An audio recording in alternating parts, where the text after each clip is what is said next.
Ayun nga yung bagong term ni DSR na autotiwalag. Ayun ako, nadali rin ako ng autotiwalag. Alam niyo po kapatid na Bitoy, isa lang po ang masasabi ko. Tandaan niyo po yung talata na Hebreo 6:10, ang Diyos ay hindi liko upang limutin ang inyong mga gawa. Kaisa nyo ako dun sa sinisigaw nyo. Sa Diyos, Apocalipsis 18:4. Bayan ko, magsilabas kayo dyan. Sasalutin kayo dyan. Pinalalabas kayo. Sinisigaw na ni JR. ang ginawa nagpa-concert, nagkakakuba-kuba na ang mga kapatid sa kakabayad sa leching concert na yan, sa pesting concert na yan. Anong mapapakinabang mo sa concert na yan? Di po ba Brad Bitoy? O yan din ay sinisigaw ko rin yung sa'yo. Ilang Yung taon, paulit. ano po ang inyong pangalan kapatid para makilala po kayo ng mga kapatid? Yan po talaga ang pangalan ko, pati palayo ko. Ano po, ilang taon na po kayo sa iglesia kapatid? Ay, ano ko, 1998 ako, bro, JR. So 1998. naabutan nyo pa po yung lumang pasalamatan doon sa Bagong Pag-asa subdivision. Hindi na Sa, po, dito na po sa dito kabila. na po pero Damara pa lang po, yung tolda-tolda pa lang po. Po, mga ano pa, mga tolda-tolda pa. Oo. November 13, 1998. Opo, salamat po sa Diyos. Mas matanda po kayo sa akin.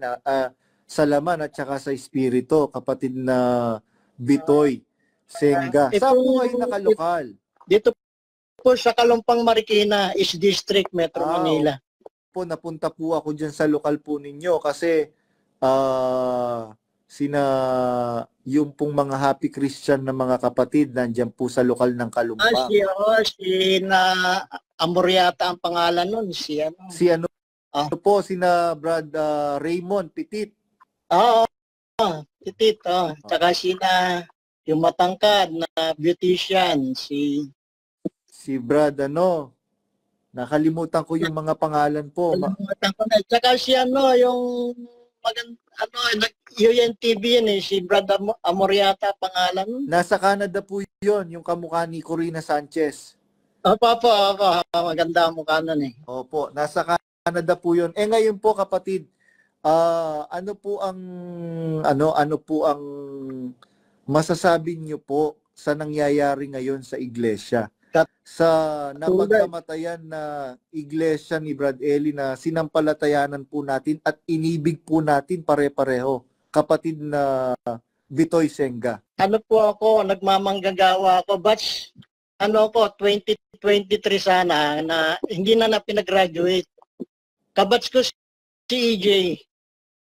Si Elijan Rason. Kabatch ko yan. Yung po yung sinasabi kong nag-drug addict.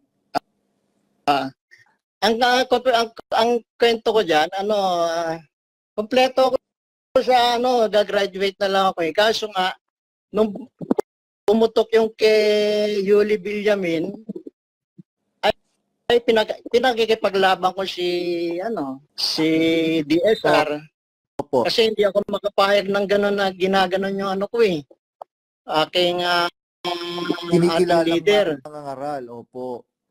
Hanggang tinatitigil nila ako, hindi na ako natigil. Opo. Hanggang tuloy-tuloy na suspension hanggang December 6, 2023, inalis na ako sa group chat ng attendance. Last year lang po yun. 2 months pa lang pong nakakaraan. Hindi po, 2023? Opo, naka-isang taon na. Isang taon na. Isang taong mahigit na. So, ganun po yung nangyayari ngayon, no kapatid na Bitoy. Ayun nga yung bagong term ni DSR na autotiwalag. Ayun ako, nadali rin ako ng autotiwalag. Alam niyo po kapatid na Bitoy, isa lang po ang masasabi ko. Tandaan niyo po yung talata na Hebreo 6:10, ang Diyos ay hindi liko upang limutin ang inyong mga gawa. Oo nga po. Kaisa nyo po ako doon sa Brad JR. Kaisa nyo ako doon sa sinisigaw nyo. Opo, salamat po sa Diyos. Apocalipsis 18:4. Bayan ko, magsilabas kayo dyan. Sasalutin kayo dyan. pinalalabas kayo, sinisigaw na ni JR. Ito pa Hindi po, parang- hindi po akong sumisigaw po noon. Ang sumisigaw po noon ang Diyos. Binabasa ko lang po yung nakasulat sa Apokalipsis Oo nga, 18:4. kailangan may gamitin din, di ba? Opo. Eh meron naman dyan, kailangan gamitin, hindi ginagamit. Kaya yung po. Ano ng mangaral, hindi nangaral. Opo ganun po ang ginawa nagpa-concert, nagkakakuba-kuba na ang mga kapatid sa kakabayad sa leching concert na yan, sa pesting concert na yan. Anong mapapakinabang mo sa concert na yan? Di po ba, Brad Bitoy? Ay, Alam niyo po ba, Brad Bitoy, meron po akong ikukwento sa inyo. Nagkaroon po ng tulungan, malaking tulungan sa norte, na meron po dapat bibiling property doon na pagtatayuan ng convention center sa norte, sa banda po sa lugar po ng San Leonardo, Nueva Ecija. Alam niyo po, nung nakapaglikom na, bibilin na po yung property. Hindi daw po or nakuha na daw po yung property na bibilin. Alam niyo po, tinanong ng mga kapatid, paano yung pera na nalikom po natin? Ang sabi po nila, nasa administration na daw po. Inakyat na daw po nila. So, ganun din po ang nangyayari sa Hong Kong, sa iba-ibang lugar, sa Canada, sa Australia. Pagka po nagtulungan na hindi natuloy yung gawain, particular dun sa tulungan na pinagtulong-tulungan, hindi na po wala na pong ulat doon sa mga pera. Brother Jerry James Conde, inaccept ko po yung inyong accept niyo po yung akin pong invitation para tatlo po tayo mag-usap-usap dito kasi si Brad Bitoy Senga, kakontemporaryo niyo po ito, kapatid na Jerry James Conde. Matanda na rin po ito kasi, Brother Bitoy. No answer. Apa. The live video invitation. Dinedecline niyo po, Brother Jerry James Conde. Matanda na rin po kasi si Brother Jerry James Conde, kaya siguro hindi na po alam. Na ginawa ko, JR Badong parang inireload ko para nakapasok ako. Opo. Yun ang ginawa ko kanina. Ayaw pumasok kanina. Opo, naglolo ko nga po yung Magbabasa lang po tayo ng mga Brother Jerry James. Sabi po nitong binabati ko po yung lokal ng EDSA, si Smiley Hernandez, Diaconesa at lokal ng Project 4, Brad Pritz, S. Villanueva, presidente ng lokal, mga masisipag sa lokal.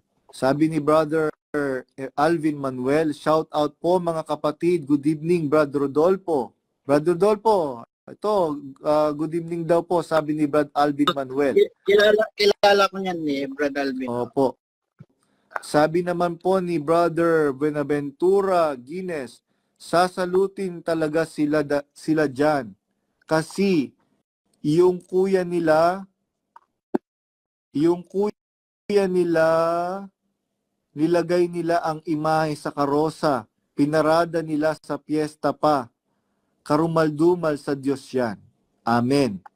Madaming project na fake. Totoo po yan, madaming project na fake. Kinakawawa ang mga kapatid.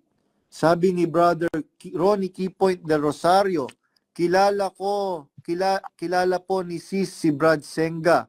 Masipag po dumalo sa lokal pa lang ng quarry, Nicolas family. Sa lokal ng quarry daw po. Taga-lokal po kayo ng quarry dati? Ano po yan, natira po ako ng 2 taon dyan sa yun. Kaya alam nyo po, mga kapatid, totoo po yung pong sinabi ng kapatid na Eli. Kabahan na kayo mga kapatid. Pagka ang lumalabas sa iglesia, sa pagsasama-sama natin, pamilya, mga matatagal na sa iglesia, at yung kanilang pananampalataya at ang kanilang ipinaglingkod sa iglesia ay hindi maku-question ng kahit na sino. Mga kapatid, kabahan na kayo. Ibig sabihin, nilayasan na tayo ng Diyos. Yan po ang nangyayari ngayon, mga kapatid. Ayan po ang makakapagpatunay na isang makakapagpatunay, si Brother Rodolfo Bitoy Senga na naanib noong 1998. Brad Bitoy, hindi ko na po inabutan yung pong inyo pong experience. Alam niyo po, Brad Bitoy, naiyak po ako pagka po naalala ko po yung mga masasayang alaala natin sa pasalamat. Kahit yung pong pasalamatan po natin noon ay lang po, tagpi-tagpi lang. Oo nga. Magkwento po kayo, Brad Bitoy, sa mga kapatid. Kukuha lang ako ng tissue. Kasi puno na po ng sipon yung tissue ko. Magkwento po kayo. Opo, kanina nag-scroll ako ng mga old pictures, yung mga tent na pagka may pasalamat ng buong bayan, may picture ako ng mga sa taas aerial ng mga tent lang sa paligid ng pasalamatan. Ganon po yan. At alam kong masakit kay J.R. Badong ang nangyari sa kanya na talagang dedicated na manggagawa. At hindi naman siya mapapasinungalingan sa kanyang hindi maniwala ang mga tao sa kanya na bine-brainwash nila dahil nakita nila ang paggawa ni J.R. Badong. Ngayon lang po tayo nagkita, Brad Bitoy. Ngayon lang din po tayo nagkausap. Pero matagal na po ako bago ako nakasubaybay ako. Simula pa nung ikay mga first week ng January nung ikay Opo, first week ng January po yun. Kung hindi ako nagkakamali, January 3. January 3 po ako pinablog. January 4 po yung video ko na humahagulgol po ako. Napaka-sakit nga niyan kasi nga alos parehas ang natin pero ako nga ngayon pero hindi ko na ikukwento sa kanal. Opo. Alam niyo po, Brad Bitoy, nung panahon na yung pong ating pong sentral sa Apalit tagpi-tagpi pa lang, tapos po yun, di po ba maraming bukay po yun dahil dati pong fish pond. Fish pond, tinambakan niya ng lahar na buhangin. Ang kwento po ng mga matatandang mga kapatid, pagka umulan, humangin ng malakas, yung pong tolda parang tinatangay ng hangin, tama po ba? Opo. Talagang pati sa CR po yan, talagang tayo'y nagsasakripisyo. Opo. Dahil napakaraming tao. Kaya alam niyo po marami pong masasayang alaala doon po sa pasalamatan na kahit tagpi-tagpi at barong-barong.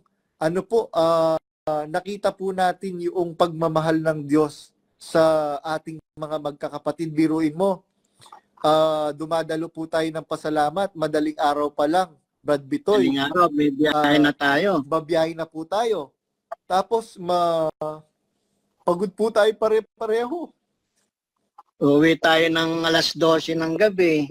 Nasa kalsada pa tayo noon. Kami.